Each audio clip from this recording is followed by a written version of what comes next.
الحمد للہ رب العالمین والعاقبۃ للمتقین والصلاۃ والسلام علی رسولہ النبی الکریم الامین وعلی آلہ الطیبین الطاہرین وعلی اصحابہ الراشدین اما بعد فقد قال اللہ تبارک و تعالی فی القرآن المجید والفرقان الحمید اعوذ باللہ من الشیطان الرجیم بسم اللہ الرحمن الرحیم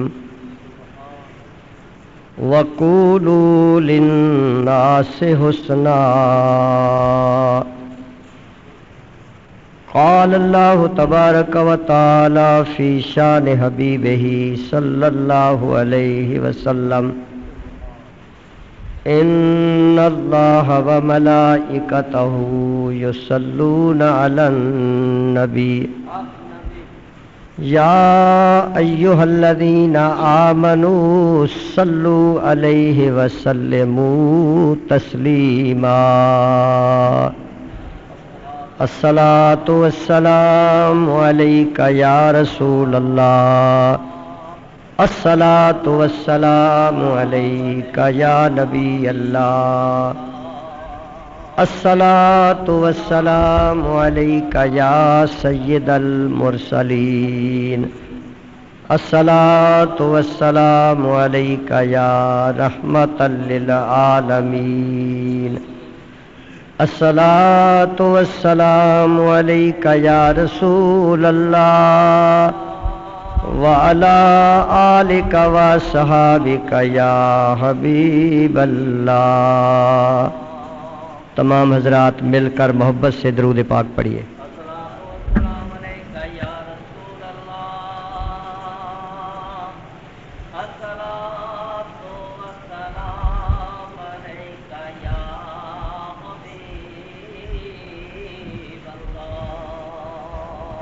اللہ تبارک و تعالی جل شانہ کی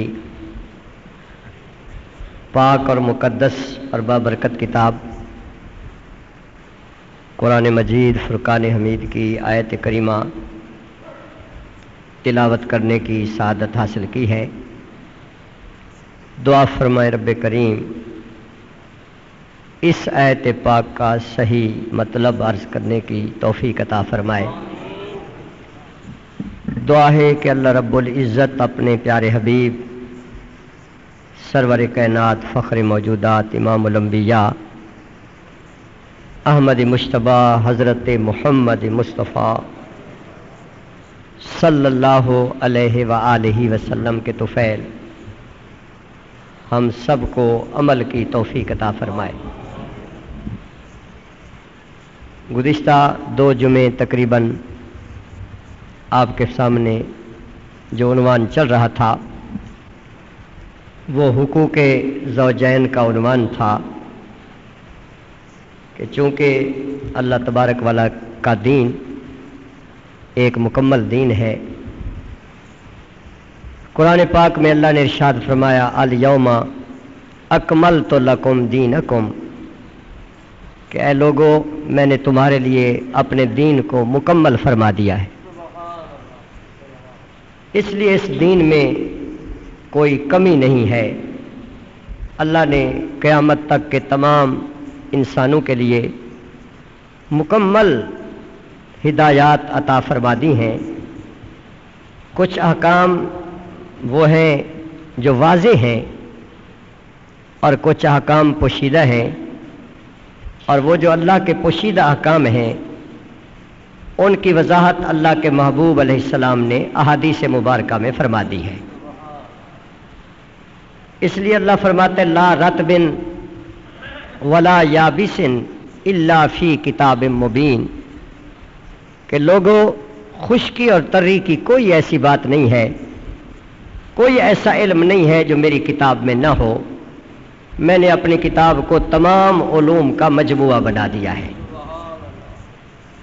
اور پھر اس کتاب کی وضاحت اور تشریح اور تفصیل صحیح معنی میں اس کائنات میں اگر جانتے ہیں تو وہ مدینے والے آقا جانتے ہیں، کیونکہ قرآن نازل فرمانے والے رب نے یہ قرآن خود اگر کسی کو سکھایا اور پڑھایا ہے تو وہ ہمارے پیارے نبی کی ذات ہے۔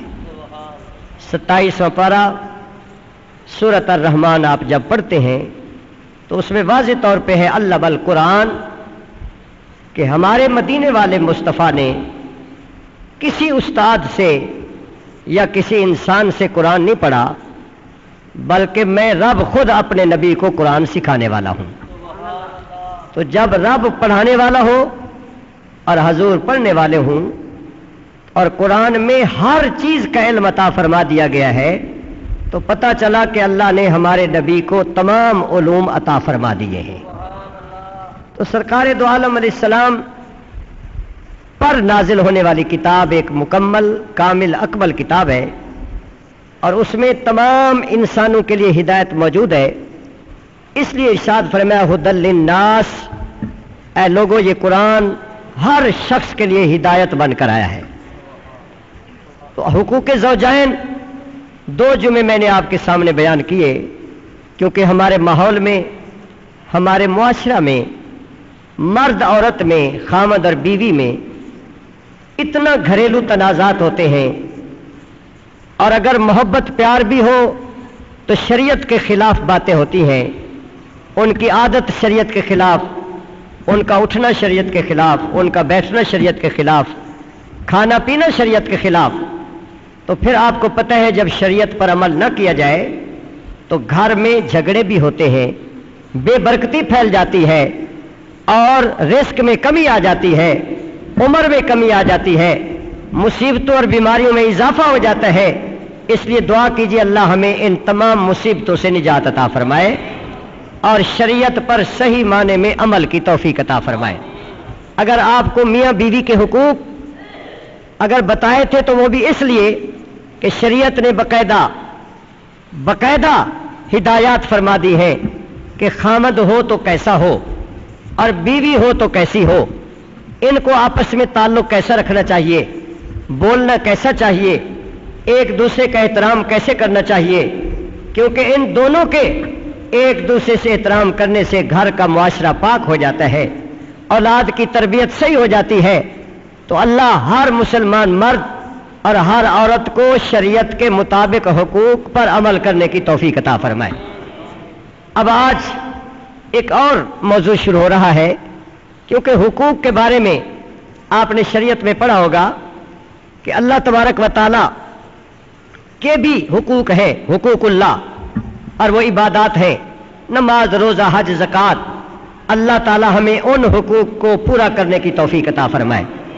اور ایک حقوق العباد ہوتے ہیں کہ بندوں کے حقوق ہم پر کیا ہے، تو وہ بھی آپ جانتے ہیں کہ اس کائنات میں اللہ رسول کے بعد سب سے زیادہ حقوق جس سے اچھے رکھنے چاہیے، جس سے تعلق اچھا رکھنا چاہیے، وہ والدین ہیں، ماں باپ ہیں۔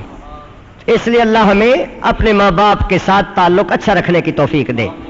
زندہ ہوں پھر بھی تعلق اچھا رکھو، اگر فوت ہو جائے تو پھر بھی تعلق ان کے مزار پہ جانا چاہیے، ان کے لیے فاتحہ پڑھنا چاہیے، قرآن پڑھنا چاہیے، کلمہ اور درود پڑھنا چاہیے، تاکہ ان کی ارواح کو ثواب ملے۔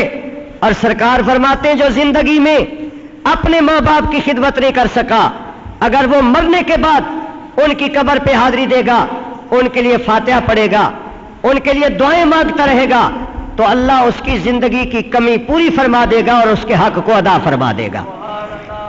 اس لیے اگر زندگی میں ہمیں حسرت رہ گئی کہ ہم نے ماں باپ کی خدمت نہیں کی، تو مرنے کے بعد بھی ان کے لیے دعائیں مانگ کر خدمت کو جاری رکھا جا سکتا ہے۔ اور اللہ نے قرآن میں واضح طور پر ارشاد فرمایا وَقَضَىٰ رَبُّكَ أَلَّا تَعْبُدُوا إِلَّا إِيَّاهُ وَبِالْوَالِدَيْنِ إِحْسَانًا۔ کئی مقامات پر والدین کا ذکر آتا ہے، تو اللہ فرماتا ہے اے میرے حبیب، میرا یہ فیصلہ آپ اپنی امت تک سنا دیجئے کہ میں تمہیں رب یہ حکم دیتا ہوں کہ خبردار میرے علاوہ کسی کی عبادت نہ کرنا، کسی کو میری ذات و صفات میں شریک نہ سمجھنا، اور میری عبادت کے بعد تم پر پہلا فرض یہ ہے کہ تم اپنے ماں باپ کے ساتھ اچھا سلوک کرنا۔ اب اسی لسٹ کو آپ پڑھیں قرآن پاک میں تو حافظ قاری صاحب بیٹھے ہیں، ایک اور بھی خصوصی طور پر تاکید کی گئی ہے، اور وہ اللہ قرآن میں ارشاد فرماتا ہے والجار ذی القربا والجار ذی الجنب، اللہ فرماتا ہے جو تمہارے قریبی رشتہ دار ہیں، قریبی پڑوسی ہیں، ان کے ساتھ بھی اچھا سلوک کرو، اور جو دور کے ہمسائے ہیں ان سے بھی اچھا سلوک کرو۔ تو پتہ چلا قرآن میں پڑوسی اور ہمسائے کے ساتھ اچھا سلوک کرنے کا بھی حکم اللہ نے دیا ہے۔ اللہ کا فرمان ہے کہ خبردار جو تمہارا ہمسائے ہے، جو تمہارا پڑوسی ہے، اس کے ساتھ بھی اچھا سلوک کرو، اچھے طریقے سے پیش آؤ، حسن سلوک سے پیش آؤ۔ تو پتہ چلا جو پڑوسی اور ہمسائے کے ساتھ اچھا سلوک کرتا ہے وہ بھی رب کے قرآن پہ ہی عمل کرتا ہے اور اللہ کے فرمان پہ ہی عمل کرتا ہے۔ تو اللہ ہمیں اپنے پڑوسیوں سے اچھا بولنے کی توفیق عطا فرمائے، اپنے پڑوسیوں کا حق ادا کرنے کی توفیق عطا فرمائے۔ تو پڑوسی اور ہمسائے اس کے بارے میں خصوصی تاکید کی گئی، بلکہ صحابہ کرام فرماتے ہیں کہ ایک مرتبہ ہم سب مدینہ منورہ میں مسجد نبوی میں حاضر تھے، اور ہم سب کے آقا مولا حضرت محمد مصطفیٰ صلی اللہ علیہ وسلم کی خدمت میں ایک شخص حاضر ہوا۔ سرکار جلوہ گر ہے مسجد نبوی شریف میں، ایک شخص میرے نبی کی بارگاہ میں حاضر ہو جاتا ہے اور عرض کرتا ہے حضور ہمارے محلے میں ایک عورت ایسی ہے جو نماز کی بڑی پابند ہے، اللہ ہر عورت کو نمازی بنائے، آمین فرما دیجئے۔ وہ عورت نماز کی بڑی پابند ہے، رمضان کے روزے بھی باقاعدگی سے رکھتی ہے، وہ نوافل بھی بڑے ادا کرتی ہے، تہجد چاشت اشراق اوابین پر بھی عمل کرتی ہے، تسبیحاں بھی بہت پڑھتی ہے، آقا عبادت گزار بہت ہے، لیکن اس کے ہمسائے اس کی زبان سے تنگ ہے، ہمسائیوں کو ذرا وہ گالیاں دیتی ہے، ہمسائیوں سے اچھا سلوک نہیں ہے، اس کے ہمسائے اس کی زبان سے بڑے تنگ ہیں، بڑی سخت مزاج ہے، عبادت تو بہت کرتی ہے لیکن ہمسائے اس کے بڑے پریشان ہیں۔ تو میری آقا علیہ الصلوۃ والسلام نے فوراً اپنی زبان مبارک سے ارشاد فرمایا ہے یا فنار، اس عورت کو جا کے بتا دو تیری ساری باتوں کے باوجود اور ہمسائیوں سے تیرا سلوک اچھا نہیں ہے تو جہنم میں جائے گی، ہے یا فنار، پھر وہ جہنم میں جائے گی۔ اب آپ ہی سوچئے کہ اگر ہم عبادت بڑے کرتے ہوں، روزے بہت رکھتے ہوں، اللہ رکھنے کی توفیق دے، اچھی بات ہے، لیکن ساتھ ساتھ ہمسائے اور پڑوسی کا خیال بھی، سارے بولیے، ہمسائے کا خیال بھی، پڑوسیوں کا خیال بھی، وہ بیمار ہو تو اس کی بیمار پرسی کرو، وہ تنگ دست ہو تو اس کی تنگی دور کرو، وہ مصیبت زدہ ہو تو مصیبت میں اس کا ساتھ دو، وہ پریشان آ لو تو اس کی پریشانی دور کرنے میں اس کی مدد کرو، اس سے زبان بھی اچھی رکھو، بولنا بھی اچھا رکھو، اچھے طریقے سے بولو۔ اگر ہمسایہ تمہارا راضی ہے تو تمہاری عبادت قبول ہوگی۔ حضور نے فرمایا کہ اس عورت کو جا کو بتا دو کہ اگر تم اپنی باتیں قبول کرانا چاہتے ہو تو ہمسایوں کے بارے میں اپنا رویہ اچھا رکھو، اگر پڑوسی تمہاری زبان سے تنگ ہوتے تم کبھی جنت میں نہیں جاؤ گی۔ حضور نے فرما دیا ہے فی النار، وہ تو جہنم میں جلے گی۔ اب آپ خود فرمائیے کہ جس کے بارے میں خود نبی پاک فرما دیں وہ جہنم میں جلے گی تو کیا وہ جنت میں جا سکتا ہے؟ جس کے بارے میں حضور فرما دے کہ یہ جہنم میں جائے گا تو کیا وہ جنت میں جا سکتا ہے؟ اس لیے کہ میری آپ کی بات غلط ہو سکتی ہے، نبی کا فرمان غلط نہیں ہو سکتا۔ قول حق قرآن ہے، قول پیغمبر ہے حدیث، قول حق قرآن ہے، قول پیغمبر ہے حدیث، قول حق قرآن ہے، قول پیغمبر ہے حدیث، اہل دل کے واسطے تقریر ہے دونوں کی ایک، اہل دل کے واسطے تقریر ہے دونوں کی ایک۔ تو ہمارا عقیدہ ہے کہ فرمان مصطفیٰ بھی اصل میں فرمان خدا ہے۔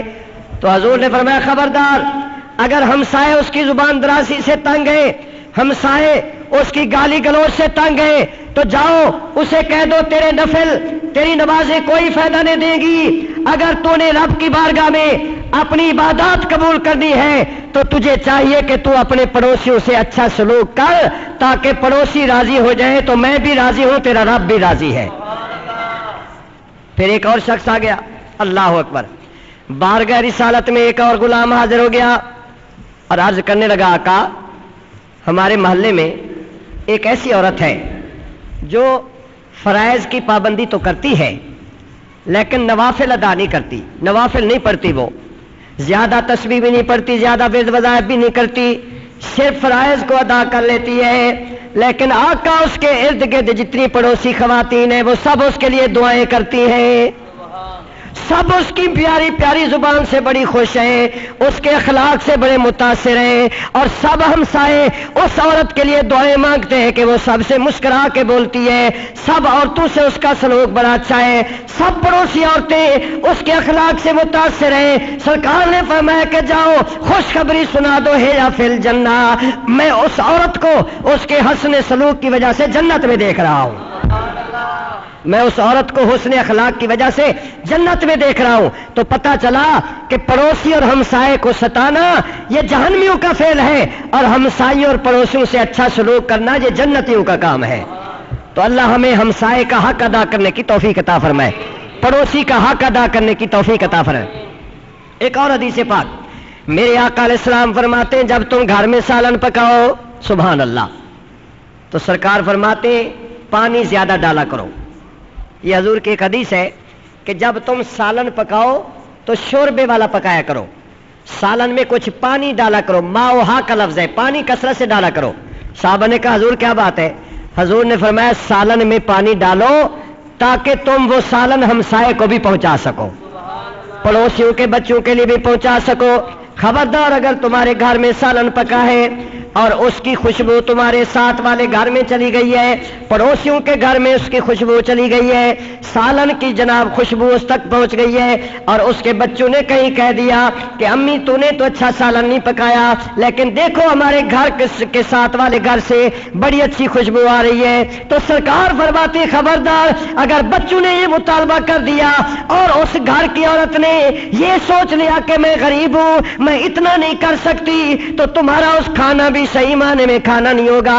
اگر تم نے اپنے کھانے کو بابرکت بنانا ہے تو ہمسائے کے گھر میں سالن بھیجو، جب تم ہمسائے کے گھر میں سالن بھیجو گے تو اللہ ہر لقمے کے بدلے تمہارے دل میں روشنی پیدا فرما دے گا۔ سالن اچھا پکاؤ، شوربہ زیادہ ڈالو تاکہ ہمسائے کے گھر میں تم سالن پہنچا سکو۔ ہم سب کے آقا مولا حضرت محمد مصطفیٰ صلی اللہ علیہ وآلہ وسلم کا ذاتی طور پر کتنا بڑا کردار تھا کہ میرے آقا کے حسن کردار سے دشمن بھی متاثر رہتے تھے، میرے آقا کے مخالف اور دشمن بھی سرکار کے حسن اخلاق سے ہمسائے بھی خوش ہوتے تھے۔ مثلا آپ نے مشہور واقعہ کئی بار سنا تاکہ سرکار کی سیرت کو پہلے رکھا جائے۔ میرے اور آپ کے پیارے نبی حضرت محمد مصطفیٰ سب کہیے صلی اللہ علیہ وآلہ وسلم، اور میں تقریباً ہر جمعے آپ کو عرض کرتا ہوں کہ دونوں ثواب لے لیا کریں کیونکہ جمعے کا دن قبولیت کا دن ہے، جمعے کا دن ہفتے کا سردار دن ہے، جمعے کا دن فضیلت والا دن ہے، اس لیے حضور کا نام آئے تو درود بھی لازمی پڑھیں اور چوم کر آنکھوں پر بھی لگائیں تاکہ درود کے سنت پر بھی عمل ہو جائے اور نبی کا نام چومنے والے صدیق اکبر کی سنت پر بھی عمل ہو جائے تو ثواب میں اضافہ ہوگا۔ میرے آقا علیہ الصلوۃ والسلام کی ایک ہمسائی تھی، کافرہ مشرکہ عورت، اور وہ نبی پاک سے بڑی نعوذ باللہ نفرت کرتی تھی، سرکار سے بغض رکھتی تھی اپنے کفر کی وجہ سے۔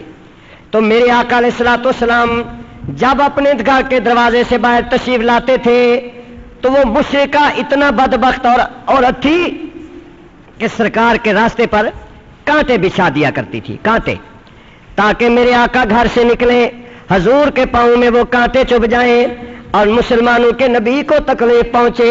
پتہ چلا کہ نبی کو تکلیف پہنچانا کافروں کا کام ہے اور اپنے نبی کو راضی کرنا یہ مومن کا کام ہے۔ سبحان اللہ۔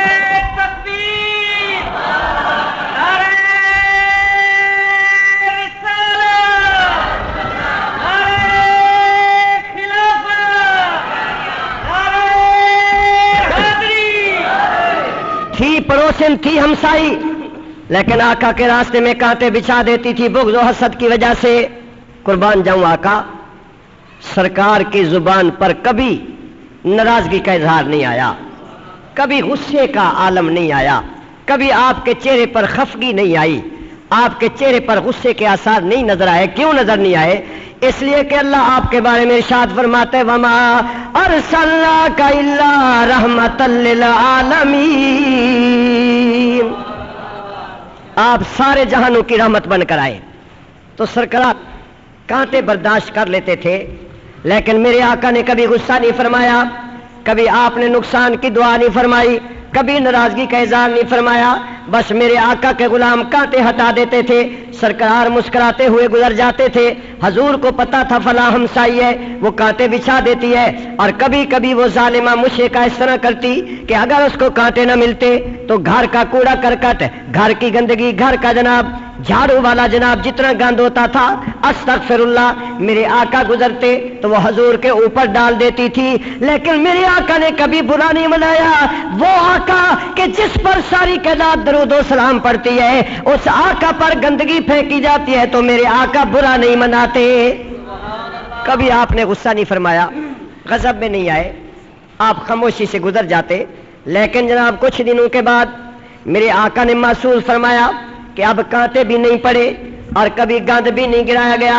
ایک دن گزرا، دوسرا دن گزرا، سرکار نے فرمایا کہ وہ عورت مشرکہ یہودن، وہ بڑی عورت میرے راستے میں کانٹے بچھاتی ہے بغض و حسد کی وجہ سے، اور نعوذ باللہ وہ مجھ پر گند بھی ڈالا کرتی ہے۔ میں تمہیں بھی روکتا تھا اسے کچھ نہ کہو، میں نے بھی کبھی غلط لفظ زبان سے نہیں بولا، لیکن کیا کریں، 2 دن ہو گئے نہ اس نے کانٹے بچھائے نہ گندگی پھینکی۔ سرکار نے اپنے 2 غلاموں کو بھیجا کہ جاؤ ذرا پتہ تو کرو وہ مائی بیمار تو نہیں ہے۔ اللہ اکبر! تو واقعی میرے آقا تشریف لے گئے تو پتا چلا کہ 2 دن سے سخت تکلیف میں مبتلا ہے، سخت بیماری میں مبتلا ہے۔ حالانکہ میرے آقا کو نقصان پہنچاتی تھی، کانٹے بچھاتی تھی، گندگی ڈالتی تھی، لیکن وہ پڑوسن تھی، ہمسائی تھی۔ سرکار کو پتا چلا تو آپ نے اپنے صحابہ سے فرمایا اے صحابہ، وہ اپنا کام کرتی تھی، ہم اپنا کام کریں گے۔ آؤ صحابہ، وہ بڑھیا بیمار ہے، چلو اس کی عیادت کے لیے چلتے ہیں، چلو اس کے لیے جناب بیمار پرسی کرنے جاتے ہیں۔ وہ گندگی پھینکتی ہے، میرے آقا بیمار پرسی کرنے جا رہے ہیں، تو ہم کیوں نہ کہیں وہ نبیوں میں رحمت لقب پانے والے، وہ نبیوں میں شاباش ذوق سے پڑھیے، وہ نبیوں میں رحمت، وہ نبیوں میں رحمت لقب پانے والے، اور مرادیں غریبوں کی برلانے والے، مرادیں غریب۔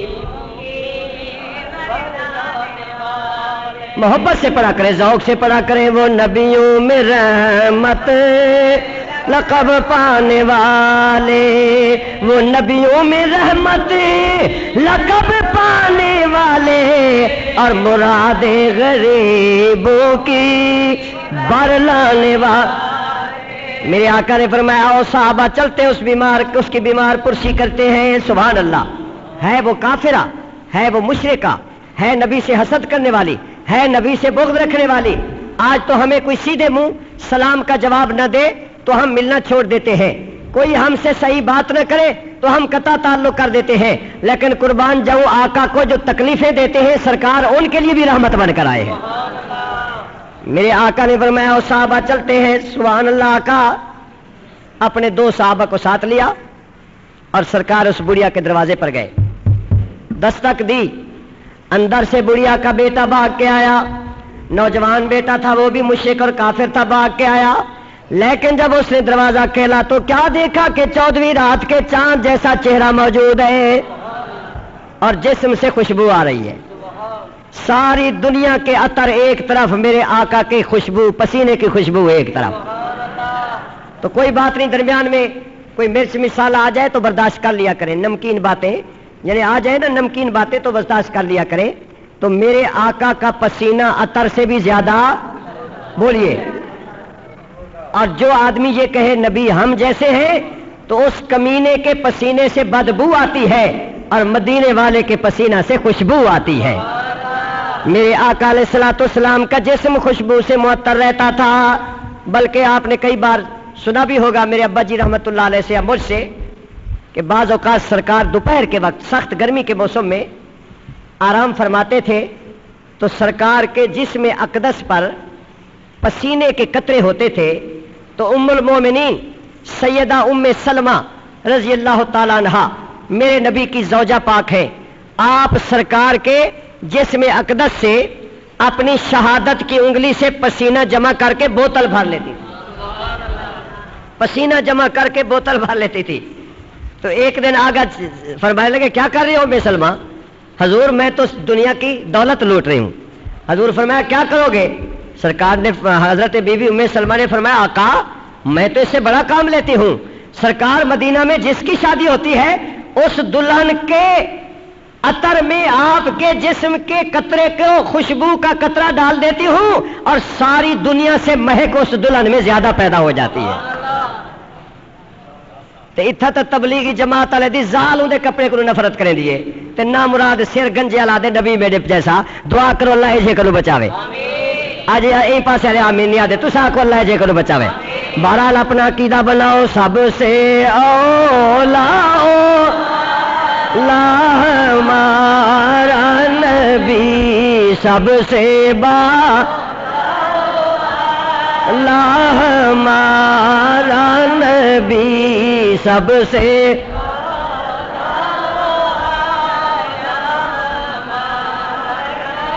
میرے آقا تاجدار مدینہ ساری کائنات سے افضل ہے، اور جو دنیا کا بندہ یہ کہے نبی مجھ جیسا ہے اس کی کوئی عبادت قبول نہیں، کوئی اس کا تقوی قبول نہیں، کوئی تبلیغ قبول نہیں۔ عبادت قبول کرنی ہے تو عقیدہ رکھنا پڑے گا سب سے اولا لا ہمارا نبی سب سے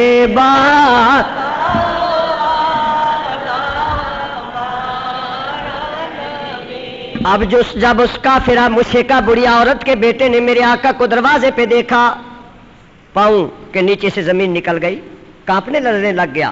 حضور نے فرمایا گھبراؤ نہیں، یہ بتاؤ تمہاری امی کہاں ہے؟ اے مسلمانوں کے نبی میری امی 2 دن سے بیمار ہے۔ آپ نے فرمایا میں مسلمانوں کا نبی، میں اللہ کا حبیب، ساری کائنات کا مالک و مختار، تمام نبیوں کا امام، تیری والدہ کی بیمار پرسی کے لیے آیا ہوں۔ اللہ اکبر، میں تیری والدہ کی عیادت کے لیے آیا ہوں، قربان جاؤں آقا تیری شان پہ، میں تیری والدہ کی عیادت کے لیے آیا ہوں۔ وہ نوجوان جناب تیزی سے اندر جاتا ہے، ماں پوچھتی ہے کون ہے دروازے پہ، تو وہ نوجوان بچھا دیتی تھی۔ اور کبھی ایسا بھی ہوتا اے ماں تو اپنے بغض و حسد کی وجہ سے اس مسلمانوں کے نبی پر گند پھینکا کرتی ہے، کوڑا کرکٹ پھینکا کرتی ہے، اے ماں آج ہم بڑے حیران ہیں کہ تیری تکلیف کا سن کر میرا مسلمانوں کا نبی خود تشریف لایا ہوا ہے، خود تشریف لائے ہوئے، خود آقا تشریف مسلمانوں کے نبی تشریف لائے ہیں۔ اللہ اکبر، بڑھیا جناب اس کو بیماری بھول گئی، کہنے لگی میں تو اتنا حسد کرتی ہوں اور وہ مجھے پوچھنے کے لیے آئے ہیں، میں تو ان سے نفرت کرتی ہوں، وہ میری بیمار پرسی کے لیے آئے ہیں۔ اچھا بیٹا، ہم عرب کا لوگوں کا رواج ہے کہ دشمن پہ دروازے پہ آ جائے تو اس سے پھر اچھا اخلاق برتنا چاہیے، بلا لو مسلمانوں کے نبی کو۔ میرے آقا والضحیٰ کے چہرے کے ساتھ، لا اقسم بہذا البلد کے پاؤں مبارک کے ساتھ اس مشرکے کے گھر میں قدم شریف رکھتے ہیں تو میرے آقا کے تشریف لاتے ہی سارا گھر روشن ہو جاتا ہے۔ تکبیر، نعرہ رسالت، نعرہ خلافت، نعرہ حیدری۔ میرے ایک نبی کے آنے سے سارا گھر روشن ہو گیا۔ کیوں روشن ہو گیا؟ کہ تیری نسل پاک میں ہے بچہ، شاباش ذوق سے پڑھیے، تیری نسل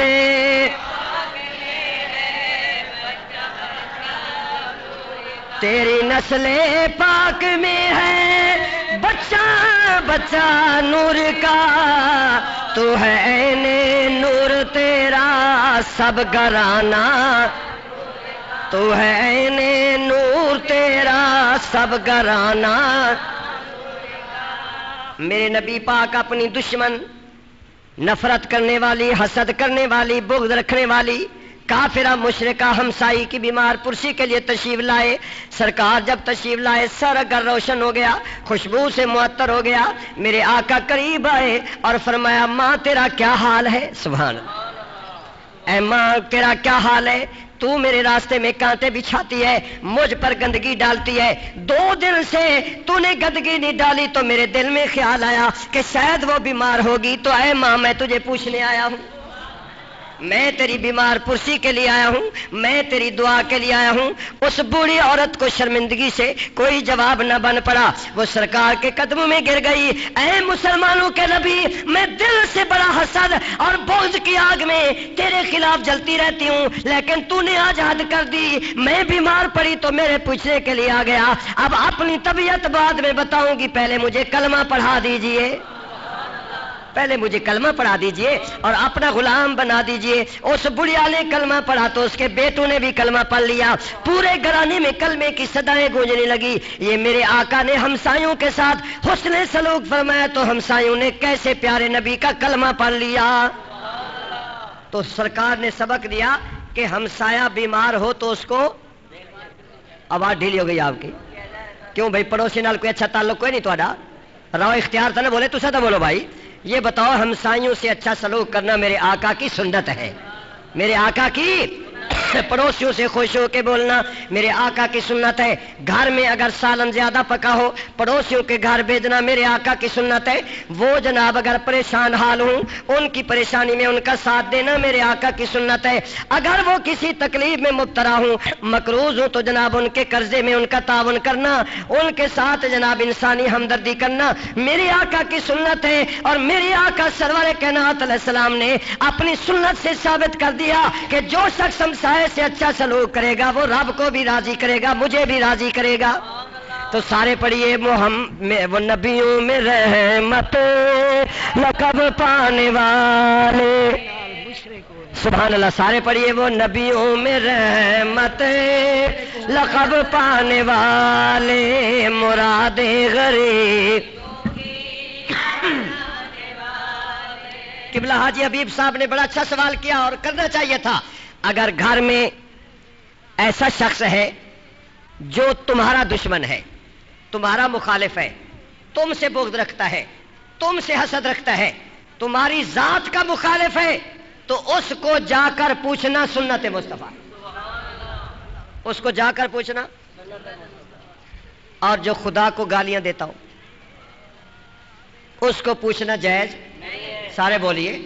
حاجی صاحب نے یہ مسئلہ پوچھا، جو نبی کو گالیاں دیتا ہو اس کو پوچھنا جائز. آواز دھیری ہو گئی، پھر کیا بات ہے؟ جو مصطفیٰ کا دشمن ہو اس کو پوچھنا جائز. یہ نبی پاک کی ذاتی زندگی تھی، ورنہ حضرت عمر رضی اللہ تعالیٰ کا کردار سامنے ہے کہ اگر کسی شخص نے میرے نبی کی آ کر گستاخی کی تو حضرت عمر نے تلوار سے اس کا سلام کر سر قلم کر دیا کہ میرا دشمن ہوتا تو میں سنت مصطفیٰ کے مطابق تجھے چادر بچھا کے دیتا، لیکن میرے نبی کا دشمن ہے، میرا ایمان تقاضا کرتا ہے کہ میں تیرا سر قلم کر دوں. تو نبی کے دشمن کو پوچھنا جائز نہیں ہے. اور حاجی مختار صاحب نہیں بولے، میں کیا کرا؟ نبی کے دشمن کو پوچھنا جائز جو واضح طور پہ کہتے ہو نبی مر گیا، نبی کچھ نہیں جانتا، میلاد حرام، 11ویں حرام، 12ویں حرام، تو میں اس کی بات نہیں کر رہا، میں ذاتی بات کر رہا ہوں کہ اگر تمہارا ذاتی مخالف ہے، پڑوسی ہے، ہمسایہ ہے، غریب ہے، یتیم ہے، بیوہ ہے، بے بس ہے، بے کس ہے، معذور ہے، تو تمہارا فرض بنتا ہے کہ اس کی عیادت بھی کرو اور اس کے حقوق کا خیال بھی کرو. اس کے حقوق کا. میرے آقا تاجدار مدینہ علیہ الصلوۃ والسلام کے غلاموں سرکار نے اپنی سنت مبارکہ سے جب میرے نبی پاک، اچھا تھوڑی دیر توجہ ادھر کریں، اگر میرے آقا نے اپنی ذاتی مخالف سے حسن سلوک کیا تو اللہ رسول کے دشمن کے خلاف جنگ بدر میں تلوار بھی، صرف ایک بندہ بولے تو سارے بولے دے، اللہ رسول کے دشمن کے خلاف تلوار بھی، احد میں حضور نے تلوار بھی، تو حضور نے ثابت کر دیا کہ میں ذاتی دشمن کو معاف کر سکتا ہوں، لیکن اللہ کا دشمن، دین کا دشمن، قرآن کا دشمن جو ہے وہ اگر واضح گستاخی کرتا ہے تو اس کو معاف نہیں کرنا چاہیے، کیونکہ رسول پاک کے گستاخ کی سزا 1400 سال سے ایک ہی سزا ہے اور وہ ہے اس کا سر قلم کر دینا. اور یہ حضرت عمر نے اپنے کردار سے بتا دیا اور میرے نبی پاک نے اپنے اتوار سے بھی بتا دیا. ماشاءاللہ تساں تہاڈی گل نہیں کرنا، میرے کو ڈر لگ دے کیونکہ میرے کو واپس ہی نہ ہو دے. ملتان، سکھر، کراچی اپنے دشمن کو دیکھتے منہ پھیر گرنا تے نبی دے دشمن کو آخنا السلام علیکم، کیا حال ہے آپ کا، خیریت سے ہے، چائے پانی پلاؤں. یعنی اپنے دشمن سے تو ہاتھ نہ ملانا اور صحابہ کو گالیاں دینے والے کو عزت دینا. اپنے دشمن سے تو ہاتھ نہیں، دیکھو اپنے دشمن سے حسن سلوک کرو، یہ سنت مصطفیٰ ہے. لیکن نبی کا دشمن، رب کا دشمن، صحابہ کا دشمن، اہل بیت کا دشمن وہ حسن سلوک کا مستحق نہیں ہے. یہ ہماری ذاتی دشمن کی باتیں ہو رہی ہیں اور پھر ہمسائے کی بات ہو رہی ہے، پڑوسی کی بات ہو رہی ہے. ہاں اگر آپ کا ذاتی مخالف بیمار ہے تو اس کو پوچھنا میرے نبی کی سنت ہے، اس کی عادت کرنا میرے آقا کی.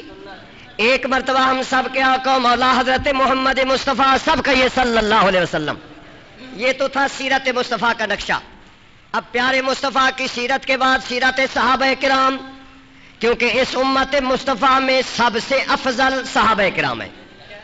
اور صحابہ کرام کی سیرت دیکھو کہ ایک صحابی رسول کا ہمسایہ آدھی رات کے وقت شدید تکلیف میں مبتلا ہو جاتا ہے، شدید درد میں مبتلا ہو جاتا ہے. اللہ اکبر، بڑی شدید تکلیف ہے ہمسائے کو. سارے شہر مدینہ میں جتنے کافر، مجوسی، مشرک، بدعتی تھے، جتنے کفار تھے، مشرکین تھے، بت پرست تھے، عیسائی، یہودی، طبیب تھے، سب نے پوریاں استعمال کر لی، کسی سے آرام نہ آیا. آخر سارے گھر والے جمے ہیں، وہ درد سے تڑپ رہا ہے، چیخ رہا ہے، آرام نہیں آ رہا. سب دوائیاں استعمال ہو گئیں، آرام نہیں آ رہا.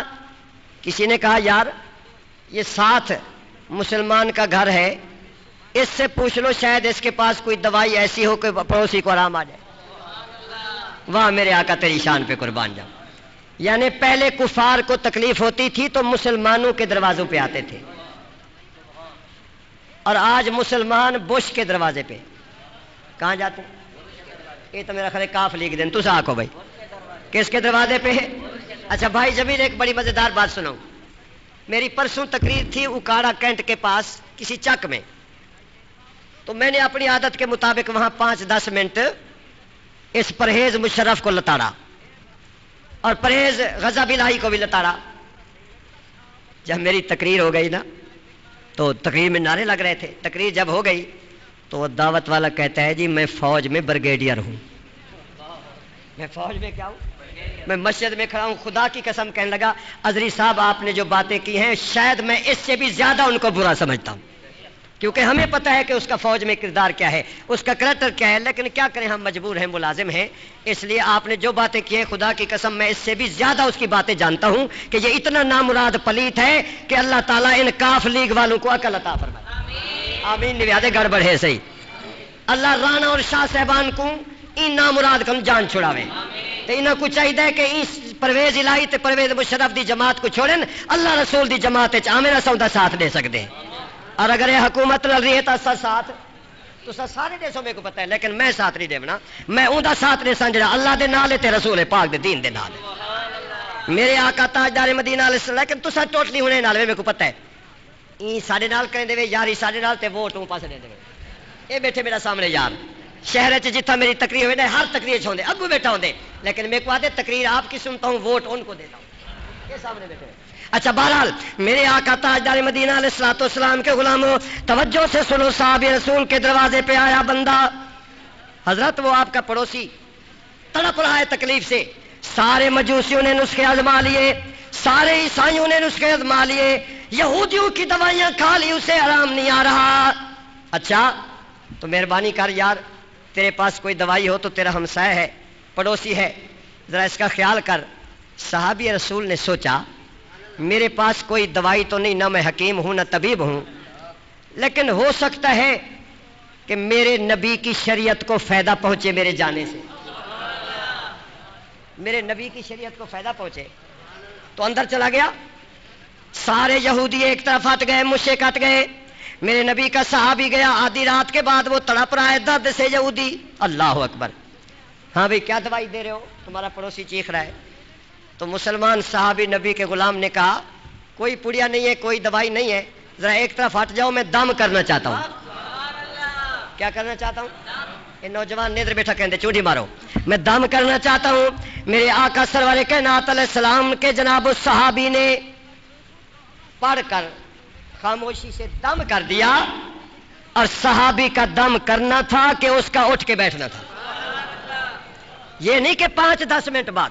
فوراً جناب اٹھ کے بیٹھ گیا، کہنے لگا میرے گھر والوں مبارک ہو، میرا درد ختم ہو گیا، میری تکلیف ختم ہو گئی، کسی دوائی سے نہیں ہوئی، اس کی پڑھائی سے ہو گئی.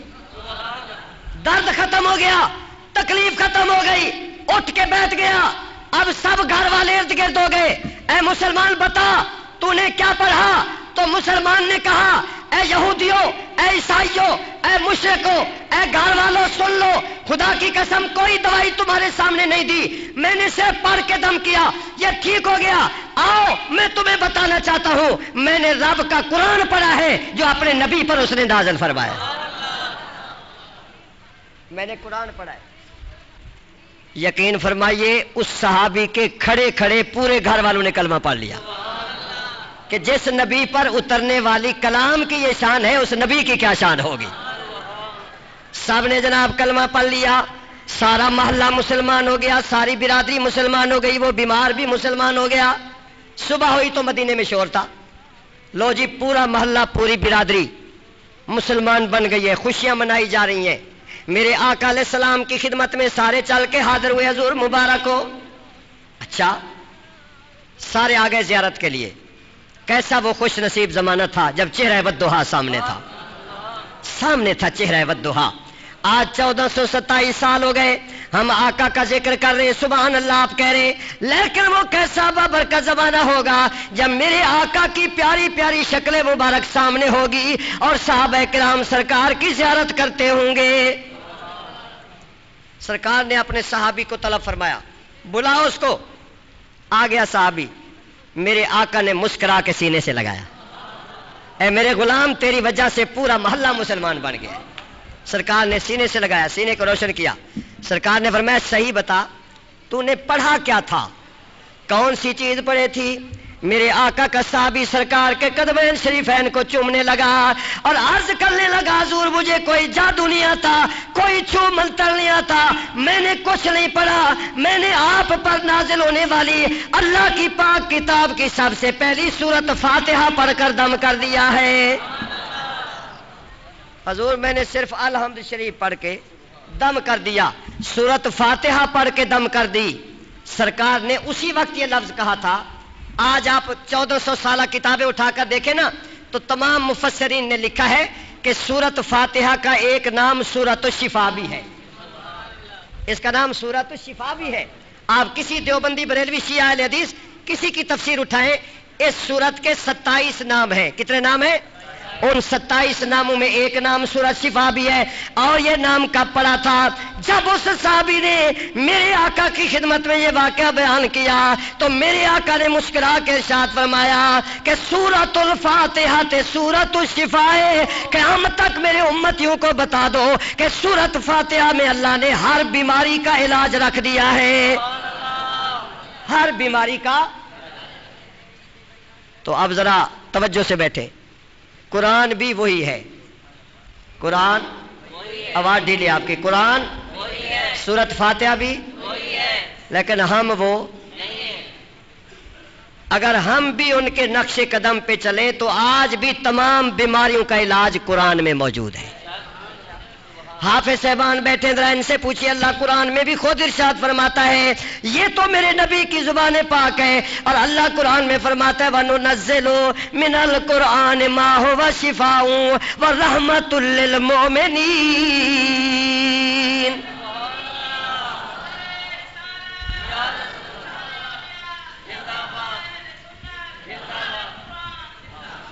لو بھائی اب رانا صاحب نظر آ گئے تو میں بھی ایک اور راستہ بتا دوں آپ کو. میرا نام اقبال ہے اور مجھ پر آپ کو اعتماد نہیں کیونکہ آپ مجبوری سے جمعہ پڑھتے میں جو پڑھاتا ہوں، لیکن ایک بات سن لیجئے کہ کم از کم ڈاکٹر اقبال کو تو مانتے ہو، شاعر مشرق اقبال نے بڑی بات کی ہے. وہ کہتا ہے آج بھی زمانہ وہی آ سکتا ہے اگر ہم ان کے نقش قدم پہ چلیں تو. وہ معزز تھے زمانے میں مسلمان ہو کر. کیسی پیاری بات کی ہے. اس لیے وہ جناب آپ نے تصویر میں دیکھا ہوگا کبھی وہ ماتھا پکڑ کے اقبال بیٹھا ہے اور سوچ رہا ہے کہ پہلے صحابہ کی یہ شان ہوتی تھی لیکن ہم کتنے بدبخت ہیں. لیکن جناب وہ بھی صحابہ تھے, ہم بھی مسلمان ہیں, لیکن ان کی زبانیں کچھ اور کہتی تھی, ہماری زبانیں کچھ اور کہتی ہیں. ان کی عادتیں کچھ اور تھی, ہماری عادتیں کچھ اور ہیں. ان کے اتوار اور ہوتے تھے, ہمارے اتوار اور ہوتے تھے. ان کے افعال اور ہوتے تھے, ہمارے افعال اور ہو گئے ہیں. ان کا لباس اور ہوتا تھا, ہمارے لباس اور ہو گئے ہیں. ان کی شکلیں اور ہوتی تھی, ہماری شکلیں. آواز ڈھیلی ہو گئی. ہماری شکلیں. وہ معزز تھے زمانے میں مسلمان ہو کر. ذوق سے پڑھیے. وہ معزز تھے زمانے میں مسلمان ہو کر اور ہم خوار ہوئے تارک قرآن ہو کر. اور ایک شعر ڈاکٹر اقبال کا مجھے بڑے پسند ہے. ہاں جی آپ کون ہیں؟ میں راؤ صاحب ہوں. ہاں جی آپ کون ہیں؟ میں کنور صاحب ہوں. آپ کون ہیں؟ میں چودھری صاحب ہوں. ہاں جی آپ کون ہیں؟ میں سردار محمد اقبال خان بلوچ ہوں. چلو کسی اور کا نام نہ لوں. یعنی جس چیز کی کوئی قوم ہے نا, میں مزاری صاحب ہوں, میں لغاری صاحب ہوں, میں جوتوئی صاحب ہوں, میں زرداری صاحب ہوں, میں ملک صاحب ہوں, ارائی میری برادری ہے, میں ملک صاحب ہوں, میں چودھری ہوں, میں جناب فلاں ہوں. اور پٹھان کہتا ہے داغا روڑا, میں سب سے اعلیٰ ہوں, میں فلاں ہوں, میں فلاں ہوں. سندھی کہتا ہے میں فلاں ہوں, فلاں کہتا ہے جناب نہیں نہیں میں مغل ہوں, میں جناب خان اعظم ہوں. لیکن اقبال بڑے رو رو کے کہتا ہے. اقبال کہتا ہے یوں تو سید بھی ہو, مرزا بھی ہو, افغان بھی ہو. پیر شریف شاہ صاحب کئی جمعوں کے بعد آئے میرے قابو, سن لو. یوں تو سید بھی ہو, مرزا بھی ہو, افغان بھی ہو. یوں تو سید بھی ہو, مرزا بھی ہو, افغان بھی ہو. اور تم سبھی کچھ ہو بتاؤ تو مسلمان بھی ہو. سبحان اللہ.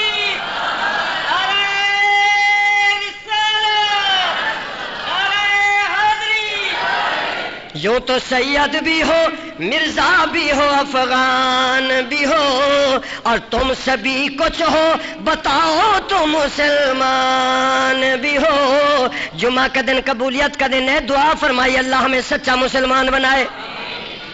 اور مسلمان کی نشانیوں میں ایک نشانی اور سن لو. میرے آقا ارشاد فرماتے ہیں لا یؤمنو لا یؤمنو لا یؤمنو, 3 دفعہ فرمایا, 3 دفعہ. یہ رات ہی میں حدیث کا مطالعہ کر رہا تھا, ریاض الصالحین میرے کمرے موجود ہے, پڑھیے حدیث. میرے آقا نے فرمایا لا یؤمنو لا یؤمنو لا یؤمنو, تم میں سے کوئی مومن نہیں ہو سکتا, مومن نہیں ہو سکتا, مومن نہیں ہو سکتا. سرکار پریشان ہو گئے, حضور کیوں نہیں ہو سکتا؟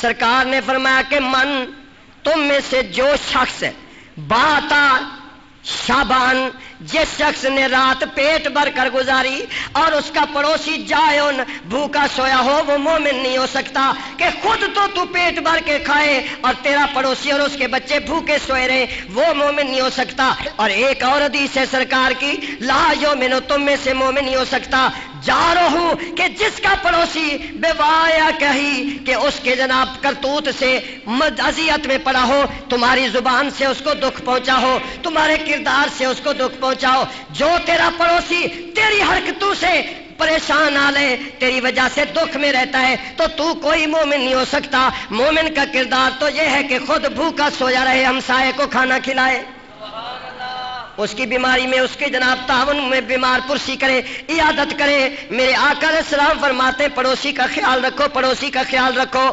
اور صحابہ کرام فرماتے ہیں ایک دفعہ تو سرکار جمعہ میں پڑوسی کی باتیں کر رہے ہیں, ہمسائے کی بات کر رہے ہیں.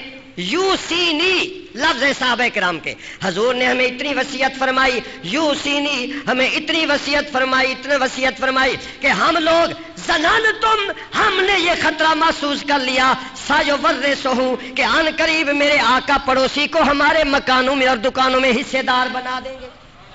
یعنی اتنا تاکید فرمائی سرکار نے پڑوسی اور ہمسائے کے بارے میں کہ صحابہ کہتے ہیں ہمیں خطرہ پیدا ہو گیا کہ کہیں آخر میں حضور یہ نہ کہہ دے کہ پڑوسی تمہارے مکان کا بھی حصے دار ہے, تمہاری دکان کا بھی حصے دار ہے, تمہاری زمین کا بھی حصے دار ہے.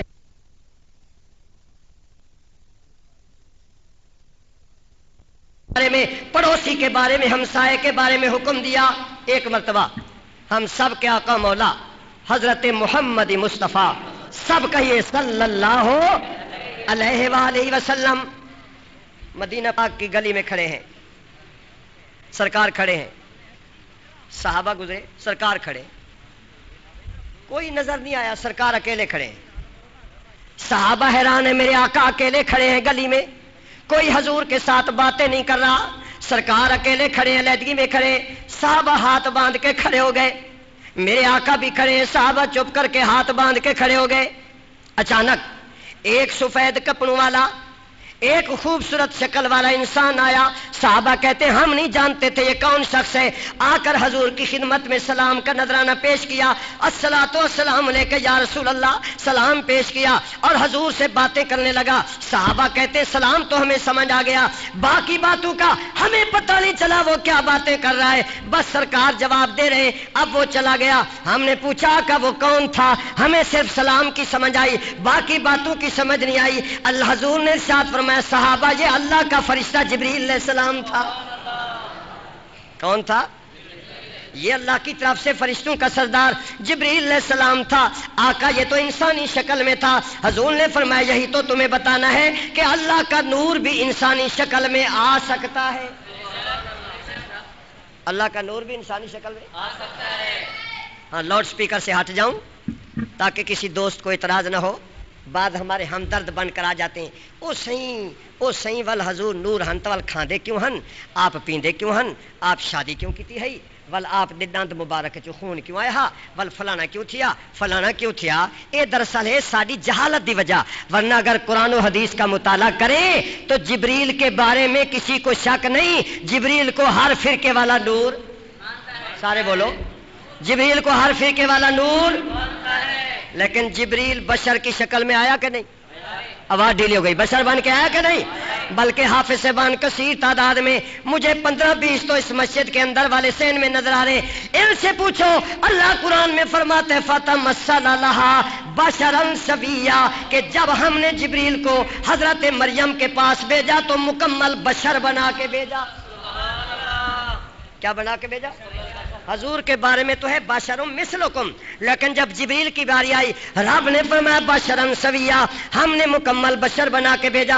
اگر حضرت جبریل علیہ السلام نوری مخلوق کے سردار ہو کر لباس بشریت میں آ جائیں اور ان کو بشر قرآن میں کہے تو مولوی کیا کہتے ہیں؟ مولوی کہتے ہیں ہاں جی وہ شکل انسانی میں آئے تھے لیکن نور تھے، تو اگر میرے نبی شکل انسانی میں آ جائیں تو اس کے دل میں مروڑ پڑ جاتا ہے۔ اب قرآن سے ثابت ہوا کہ نور بھی انسانی شکل میں آ سکتا ہے، اگر جبریل بی بی مریم کے پاس آ سکتا ہے تو میرا مصطفیٰ بھی لباس بشریت میں امت کی ہدایت کے لیے تشریف لا سکتا ہے، امت کی ہدایت کے لیے۔ اور اسرائیل علیہ السلام آپ سب کو پتہ ہے انسان بن کر تشریف لائے اور حضرت موسیٰ علیہ السلام کو کہا السلام علیکم، آپ نے فرمایا وعلیکم السلام، کیسے آئے ہو؟ کہنے لگا میں جان نکالنے آیا ہوں۔ تو موسیٰ علیہ السلام نے کیا مارا؟ حدیث میں لاتما، زور سے تھپڑ مارا، ایسا تھپڑ مارا کہ گھوم کے وہاں گر گیا اسرائیل، اور آنکھ نکل آئی۔ کس شکل میں آیا تھا؟ میرا خیال ہے تمہاری رشتہ داری پکی ہے کہ تھی، کس شکل میں آیا تھا؟ شاہ صاحب تک نہیں کریں جمعہ بے دے پیچھے پار گن دینا، تسا بولو کس شکل میں آیا تھا؟ بشر کی شکل میں آیا، آنکھ نکل گئی، تھپڑ کھایا، زمین پر گر گیا، روتا ہوا بار گئے رب العزت میں گیا، یا اللہ کیندے کول بھیجا ہی جڑا مرنا ہی نہیں چاہتا تے الٹا میں کو کٹیا ہی نہ لے، وہ تو مرنا نہیں چاہتا میں کو کٹیا نہ لے۔ اللہ نے فرمایا تجھے اس لیے بھیجا تھا کہ ان کے بعد مشہور نبی آئیں گے عیسیٰ علیہ السلام، ان کو تو میں زندہ آسمانوں پر اٹھاؤں گا، لیکن خبردار ان کے بعد باری ہے میرے حبیب کی۔ اور موسیٰ علیہ السلام تجھے ادب سکھانا چاہتے تھے کہ نبی کے پاس کیسے آیا جاتا ہے۔